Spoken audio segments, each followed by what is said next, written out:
deste? Sou louca pelo meu.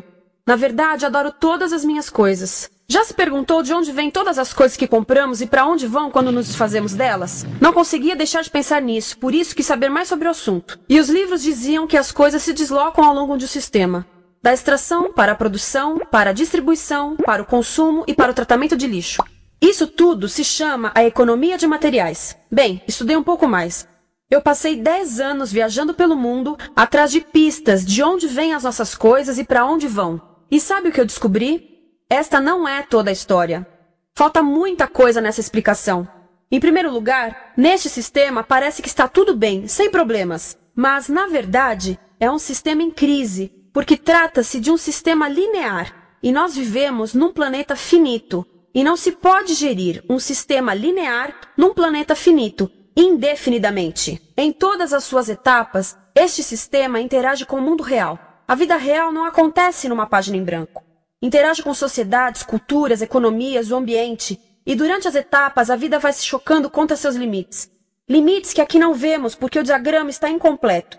Então, voltemos atrás para preencher alguns espaços e ver o que falta. Uma das coisas mais importantes em falta são as pessoas. Sim, pessoas. As pessoas vivem e trabalham em todas as etapas desse sistema, onde algumas são um pouco mais importantes que outras. Algumas têm maior poder de decisão. Quem são elas? Comecemos pelo governo. Meus amigos dizem que eu devia usar um tanque para simbolizar o governo. E isso é uma realidade em muitos países, e cada vez mais também no nosso. Afinal, mais de 50% dos nossos impostos vão para os militares. Mas vou usar uma pessoa para simbolizar o governo, porque acredito nos valores e na visão de que o governo deve ser das pessoas, pelas pessoas, para as pessoas. A função do governo é olhar por nós, cuidar de nós. Esse é o seu trabalho. Depois vem as corporações. O que leva as corporações a parecerem maiores que o governo é porque elas são maiores que o governo.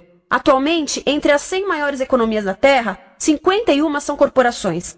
À medida que as corporações foram crescendo, em tamanho e poder, assistimos a uma pequena mudança no governo, como se estivessem mais preocupados com o bem-estar deles do que com o nosso. Muito bem, então vejamos o que mais falta nessa imagem. Começaremos pela extração, que é uma palavra pomposa para exploração de recursos naturais, que por sua vez é uma palavra pomposa para destruir o planeta. A verdade é que cortamos as árvores, arrebentamos as montanhas para extrair os metais, consumimos toda a água e exterminamos os animais. Aqui enfrentamos o nosso primeiro limite. Estamos ficando sem recursos naturais. Estamos utilizando demasiados materiais. Sei que isto pode ser difícil de ouvir, mas é a verdade. Por isso temos que lidar com isso. Durante apenas as 3 últimas décadas, foram consumidos 33% dos recursos naturais do planeta. Desapareceram. Cortamos, minamos, perfuramos e destruímos o planeta tão depressa que estamos debilitando a capacidade do planeta para sustentar o nosso modo de vida. Onde eu vivo, nos Estados Unidos, resta-nos menos de 4% da nossa floresta original. 40% dos cursos de água estão impróprios para o consumo. E o nosso problema não é apenas estarmos utilizando demasiados recursos, mas o fato de estarmos utilizando mais do que a nossa parte. Temos 5% da população mundial, mas usamos 30% dos recursos mundiais. Se todos consumissem ao ritmo dos Estados Unidos, precisaríamos de 3 a 5 planetas. E sabem uma coisa? Só temos um. Então, a resposta do meu país a essa limitação é simplesmente ir tomar dos outros. Este é o terceiro mundo, que alguém dirá tratar-se apenas de uma expressão para designar o local para onde foram as nossas matérias-primas. E o que é que acontece?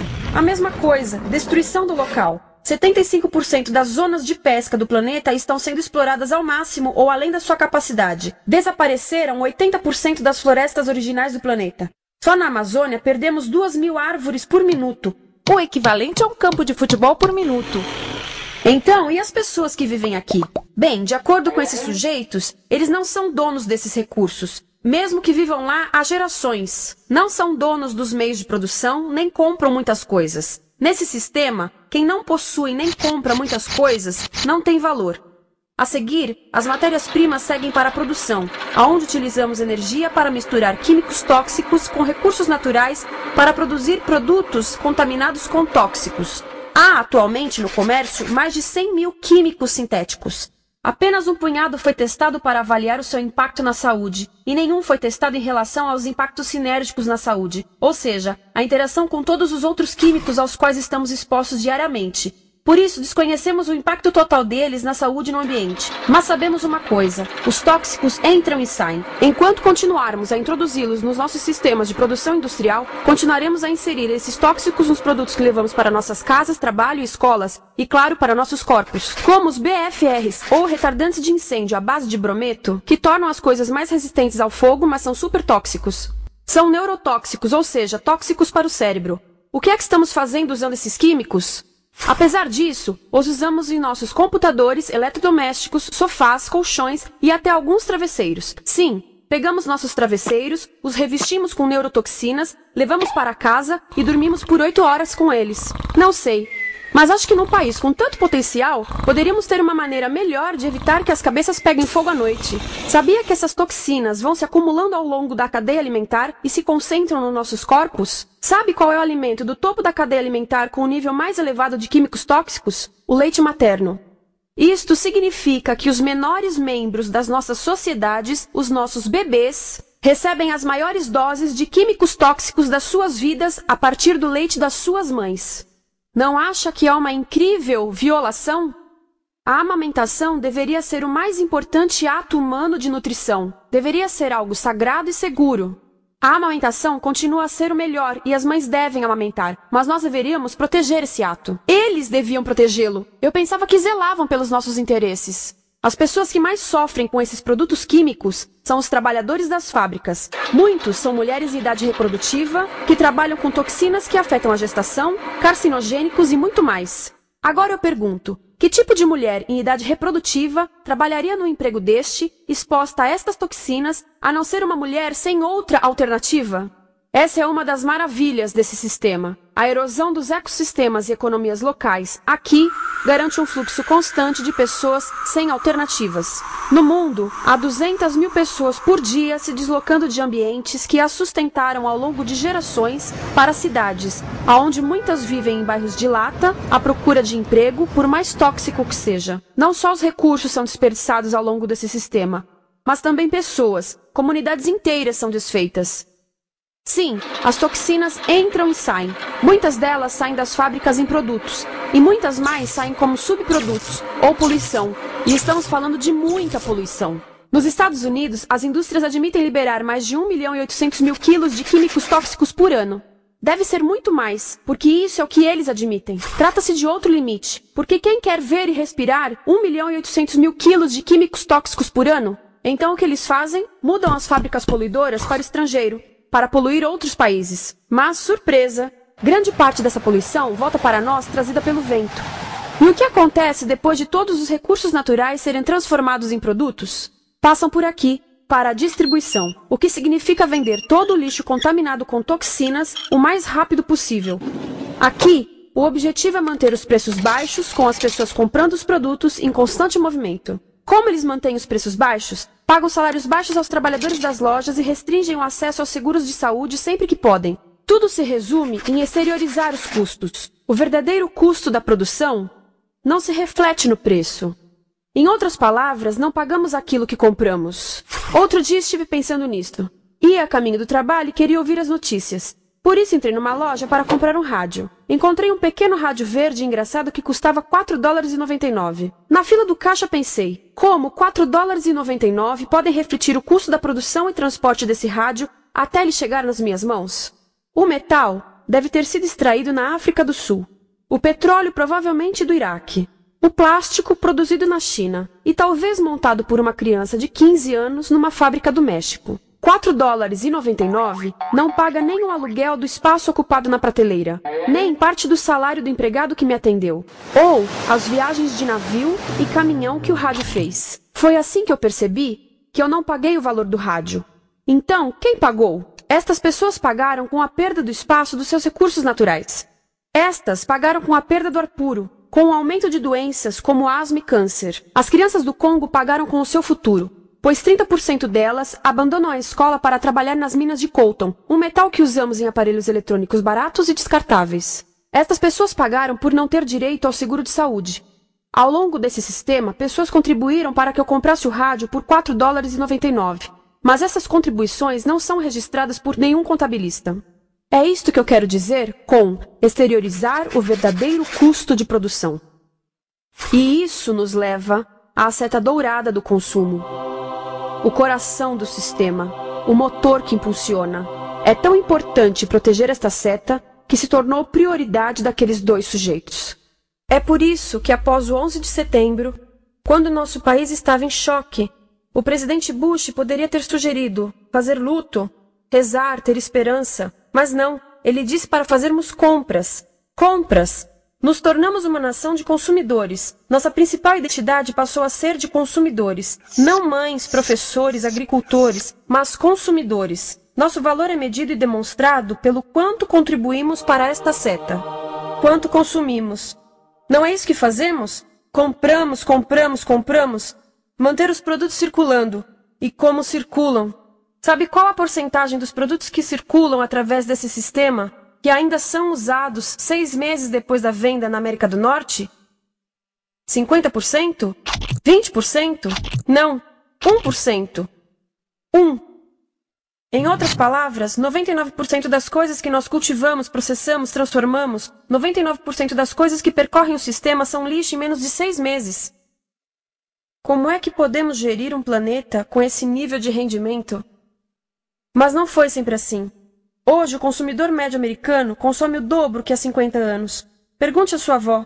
No tempo dela, a boa gestão, a engenhosidade e a poupança eram valorizados. Então, como é que isso aconteceu? Bem, não aconteceu simplesmente. Foi planejado. Pouco depois da Segunda Guerra Mundial, estes sujeitos estudavam a forma de impulsionar a economia. O analista de vendas Victor Lebow articulou a solução que se tornaria a norma de todo o sistema. Ele disse: a nossa enorme economia produtiva exige que façamos do consumo a nossa forma de vida, que tornemos a compra e uso de bens em rituais, que procuremos a nossa satisfação espiritual, a satisfação do nosso ego no consumo. Precisamos que as coisas sejam consumidas, destruídas, substituídas e descartadas a um ritmo cada vez maior. O conselheiro econômico do presidente Eisenhower disse: o principal objetivo da economia americana é produzir mais bens de consumo. Mais bens de consumo? O nosso principal objetivo? Não é providenciar cuidados médicos, ou educação, ou transportes seguros, ou sustentabilidade, ou justiça? Bens de consumo? Como é que eles nos fizeram adotar esse sistema de forma tão entusiástica? Bem, 2 das suas estratégias mais bem-sucedidas são a obsolescência planejada e a obsolescência perceptiva. A obsolescência planejada é uma outra forma de dizer criado para ir para o lixo. Eles fazem as coisas de modo que sejam inúteis tão rápido quanto possível para jogarmos fora e voltarmos a comprar. Isso é óbvio em sacolas ou copos de plástico, mas verifica-se isso em coisas maiores como esfregões, DVDs, máquinas fotográficas, churrasqueiras, quase tudo. Até computadores. Já reparou que quando compra um computador, a tecnologia muda tão rápido que em poucos anos se torna quase um impedimento para a comunicação? Fiquei curiosa e abri um desses computadores para ver o que tinha dentro. E descobri que a peça que se muda a cada ano é apenas uma pecinha no canto. Mas não se pode mudar apenas essa peça, porque cada nova versão tem um formato diferente. Tem que jogar tudo fora e comprar um novo. Estive lendo sobre o design industrial da década de 50, quando a obsolescência planejada começou a aparecer. Esses designers eram muito claros sobre o assunto. Chegavam a debater quão rápido conseguiam que um aparelho avariasse, mas de modo que o consumidor mantivesse fé suficiente para ir comprar outro. Foi tão intencional, mas as coisas não avariam suficientemente rápido para manter essa seta funcionando. Por isso existe também a obsolescência perceptiva. A obsolescência perceptiva nos convence a jogar fora coisas que ainda são perfeitamente úteis. Como fazem isso? Mudam a aparência das coisas. Por isso, se comprou suas coisas há alguns anos, todos percebem que você não tem contribuído para essa seta. E como o nosso valor depende da nossa contribuição para essa seta, isso pode ser embaraçoso. Por exemplo, se eu tiver o mesmo monitor de computador gordo e branco na minha mesa por 5 anos e a minha colega tiver comprado um computador novo, ela vai ter um monitor plano brilhante que combina com o computador, com o celular e até com as canetas. Ela parece estar operando uma nave espacial e eu pareço que tenho uma máquina de lavar na mesa. A moda é outro bom exemplo. Já se perguntou por que os saltos dos sapatos das mulheres passam de largos para finos num ano e no próximo de finos para largos? Não é por haver um debate sobre qual deles é mais saudável. É porque usar saltos largos num ano de saltos finos mostra que você não contribuiu recentemente para a seta. Por isso não vale tanto quanto a pessoa com saltos finos ao seu lado, ou em um anúncio. É para comprarmos sapatos novos. A publicidade e a mídia em geral têm um papel importante nisto. Cada um de nós nos Estados Unidos é bombardeado com mais de 3.000 anúncios por dia. Vemos mais publicidade num ano do que as pessoas há 50 anos viam em toda a vida. Qual é o objetivo de um anúncio se não nos fazer infelizes com o que temos? Por isso, nos dizem 3.000 vezes por dia que nosso cabelo está errado, nossa pele, nossa roupa, nossos móveis, nossos carros, nós estamos errados. Mas tudo se resolve se formos às compras. A mídia também ajuda a esconder tudo isto e isto. Por isso, a única parte da economia que vemos são as compras. A extração, produção e envio para o lixo acontecem fora do nosso campo de visão. Por isso, nos Estados Unidos, temos mais coisas do que tivemos antes. Mas pesquisas mostram nossa felicidade declinando. Nossa felicidade teve seu pico na década de 50, a mesma época em que a febre consumista explodiu. Coincidência interessante. Acho que sei o porquê. Temos mais coisas, porém menos tempo para o que realmente nos faz felizes. Amigos, família, tempo livre. Estamos trabalhando mais do que nunca. Analistas dizem que não temos tão pouco tempo livre desde a sociedade feudal. E sabem quais são as duas atividades que mais fazemos no pouco tempo livre que temos? Ver televisão e fazer compras. Nós, americanos, passamos 3 a 4 vezes mais tempo comprando do que os europeus. Assim, nessa situação ridícula, vamos trabalhar talvez em 2 empregos, e quando chegamos em casa exaustos e sentamos no sofá novo para ver televisão, os anúncios dizem que não prestamos, então vamos às compras para nos sentirmos melhor. Depois trabalhamos mais para pagar o que compramos e chegamos em casa mais cansados, vemos mais televisão que nos diz para fazermos compras outra vez. E estamos nesse ciclo de trabalhar, ver, comprar, e podíamos simplesmente parar. Então, no final, o que acontece a todas essas coisas que compramos? Nesse ritmo de consumo, não cabe tudo em casa, apesar do tamanho médio das casas ter duplicado nesse país desde os anos 70. Vai tudo pro lixo, e isso nos leva ao tratamento do lixo. Essa é a parte da economia de materiais que conhecemos melhor, porque nós temos de levar o lixo até a esquina. Cada americano produz 2 quilos de lixo por dia, o dobro do que fazíamos há 30 anos. Todo esse lixo ou é despejado num aterro, que é um grande buraco no chão, ou ainda pior, primeiro é incinerado e depois despejado no aterro. As duas formas poluem o ar, o solo, a água, sem esquecer que alteram o clima. A incineração é realmente ruim. Lembra daqueles tóxicos da fase da produção?